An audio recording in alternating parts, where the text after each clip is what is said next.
Indian ഫുട്ബോളിന്റെ കളി ഇന്നലെ കണ്ടില്ലേ? എന്താ ഇപ്പൊ ഒരു അവസ്ഥ അല്ലേ? ബംഗ്ലാദേശ് എന്ന് പറഞ്ഞ എമ്മാരി തൂറ്റ ടീമാണ്. അവിടെ ഒന്നും പ്രശ്നങ്ങളാണ്. അവിടെ ആഭ്യന്തര കലാപം കഴിഞ്ഞിട്ടുള്ളൂ ഇപ്പോ. അവിടെ രാഷ്ട്രീയ അട്ടിമറി നടന്നു. അവിടുത്തെ പ്രധാനമന്ത്രിനെ പുറത്താക്കി. പ്രധാനമന്ത്രി അവിടുന്ന് ഒളിച്ചോടി, ഷെയ്ഖ് ഹസീന. അപ്പൊ ഇന്ത്യയിൽ അഭയം പ്രാപിച്ചിരിക്കുകയാണ്. ഇപ്പൊ ഇന്നലെ വന്ന ന്യൂസ് എന്ന് പറഞ്ഞാൽ ഷെയ്ഖ് ഹസീനക്ക് വധശിക്ഷ പ്രഖ്യാപിച്ചിരിക്കുകയാണ് അവിടുത്തെ പഴയ പ്രധാനമന്ത്രിനെ.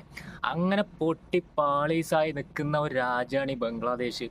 ആ ഒരു ബംഗ്ലാദേശിന് വരെ നമ്മളെ ഇന്ത്യൻ ഫുട്ബോൾ ടീമിനെ തോൽപ്പിക്കാൻ പറ്റണില്ല എന്ന് പറഞ്ഞു കഴിഞ്ഞാല് എന്താണ് നമ്മളെ അവസ്ഥ?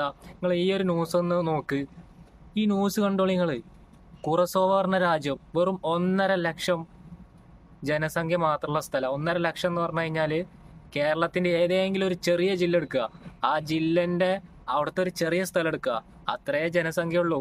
ആ കുറസോവ എന്ന് പറഞ്ഞിട്ടുള്ള രാജ്യം ഫിഫ വേൾഡ് കപ്പ് ക്വാളിഫൈ ചെയ്തു. എന്തല്ലേ നമ്മളെ അവസ്ഥ? എന്താ 120 കോടി ഉണ്ടായിട്ട് ഒരു 11 പ്ലേയേഴ്സിനെ ഉണ്ടാക്കിയിട്ട് ക്വാളിഫൈ ചെയ്യാൻ പറ്റണില്ല.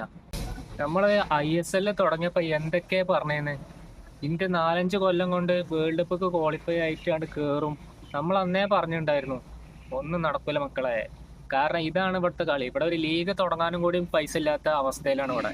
ഈ വെറുതെ ക്രിക്കറ്റിനെ കുറ്റം പറഞ്ഞിട്ട് കാര്യമില്ല. എല്ലാതും ക്രിക്കറ്റിനെ തലയിൽ കിട്ടുന്നതിനാ. നമ്മളെ ഫുട്ബോൾ ടീമിനെ കൊണ്ട് വയ്യ. ഒന്നെങ്കിൽ ഇത് ഫുട്ബോള് നിർത്തുക അവിടെ.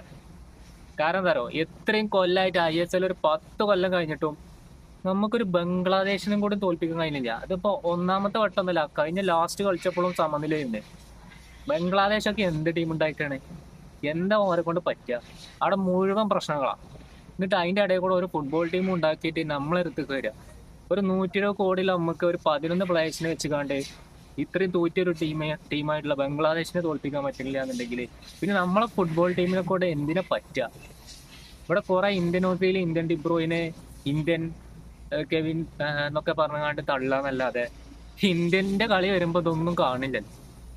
എവിടെ പ്ലേയേഴ്സ്? എവിടെ ISL തിളക്കമാർന്ന പെർഫോമൻസ് കാഴ്ചവെക്കുന്ന പ്ലേയേഴ്സ് എവിടെ? വെറുതെ കോച്ചിനെ കുറ്റം പറഞ്ഞിട്ടൊന്നും ഒരു കാര്യമില്ല. എല്ലാം കോച്ചിനെ തലയിൽ ഇട്ടിട്ട് എന്ത് കാര്യമുള്ളത്? ഇത് പ്ലേയേഴ്സിന് കുറച്ചത് വേണ്ടേ? ഇത് ISL നല്ല രീതിയിൽ കളിച്ചിട്ട് അതെന്താ അറിയോ, വിദേശ പ്ലേയേഴ്സിനൊപ്പം കളിക്കുമ്പോൾ ആ കളി അവിടെ ഉണ്ടാവും. അതാണ് ISL കളി. നേരെ മറിച്ച് ഇന്ത്യൻ പ്ലേയേഴ്സ് മാത്രമായിട്ട് ഇന്ത്യൻ ടീമിൽ വരുമ്പോ ഈ കളി ഒന്നും കാണില്ലല്ലോ. അതെന്താ ഈ കളിയൊക്കെ ഒലിച്ചു പോയോ? ഇതൊരു ഇന്ത്യൻ ഫുട്ബോൾ ടീമിന് എന്തെങ്കിലും ഒരു ഡെവലപ്മെന്റ് കുറച്ചു മുമ്പിട്ട് ഉണ്ടായിരുന്നു. അന്ന് കേറി വരുന്നിടക്കാണ് ഇതാ കിടക്കുന്നത്. ഇനി എത്രാമത്തെ സ്ഥാനത്തേക്കാണ് ഈ പോണേ? വേൾഡ് കപ്പൊക്കെ പോട്ടെ, വേൾഡ് കപ്പൊക്കെ പിന്നെ അതൊക്കെ ഇനി ഒരു 10-50 കൊല്ലം കഴിയാതെ ഞാൻ തിരിഞ്ഞു നോക്കണ്ട.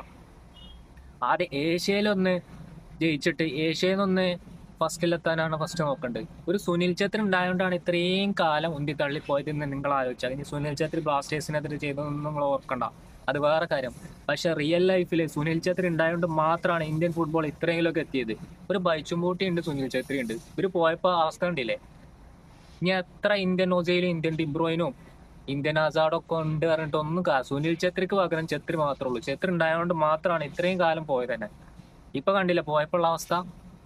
അതൊക്കെയാണ് ഇവിടുത്തെ ഫുട്ബോളിന്റെ അവസ്ഥ. ഇനി വെറുതെ ക്രിക്കറ്റിനെ കുറ്റം പറഞ്ഞിട്ടൊന്നും കാര്യമില്ല. ക്രിക്കറ്റിന്റെ വഴിക്ക് പോകും. ഫുട്ബോൾ ഇവിടെ മെച്ചപ്പെടാത്ത ഇവിടുത്തെ എല്ലാവരും ഉത്തരവാദിത്തം തന്നെയാണ്. കുറെ ISL ഉണ്ടാക്കിയത് കൊണ്ടൊന്നും ഇന്ത്യ ഫുട്ബോള് ഇപ്പൊ കുറസോ പറഞ്ഞ രാജ്യം വെറും 1.5 ലക്ഷം ഉള്ളൂ. അവിടെ എന്ത് ഉണ്ടായിട്ടാണ് ഓരിതാ ഫിഫ വേൾഡ് കപ്പ് ക്വാളിഫൈ ചെയ്തേക്കണ്? ഇതൊക്കെ കാണുമ്പോഴേ എന്താ ഇതിനൊക്കെ പറയാം. ബംഗ്ലാദേശിനും കൂടി തോൽപ്പിക്കാൻ പറ്റണില്ല നമുക്ക്. ഇപ്പൊ നമ്മളെ അവസ്ഥ എവിടെ എത്തി നിങ്ങൾ ആലോചിച്ച് നോക്കുക. ഒരു വട്ടം ഒന്നല്ല, രണ്ടാമത്തെ വട്ടമാണ് ഇത് ബംഗ്ലാദേശിനായിട്ട് ജയിക്കാൻ പറ്റാത്തത്. എന്തല്ലേ ഒരു അവസ്ഥ? ഏതായാലും ഇതിനെ കുറിച്ച് ഒന്നും പറയാല്ല. കാരണം നമുക്കറിയാലോ ISL ഇവിടെ തുടങ്ങാൻ പറ്റണില്ല. ഫുട്ബോളേ ഇവിടെ തുടങ്ങാൻ പറ്റാത്ത ഒരു അവസ്ഥയാണ്. കേസും കൂട്ടും കാര്യങ്ങളൊക്കെ ആയിട്ട് നടക്കേണ്ട ഈ സമയത്ത് എന്ത് പറയാനാണ്? എന്നാ ഓക്കെ, മറ്റൊരു വീഡിയോയിലൂടെ കൊണ്ടുപോകാം.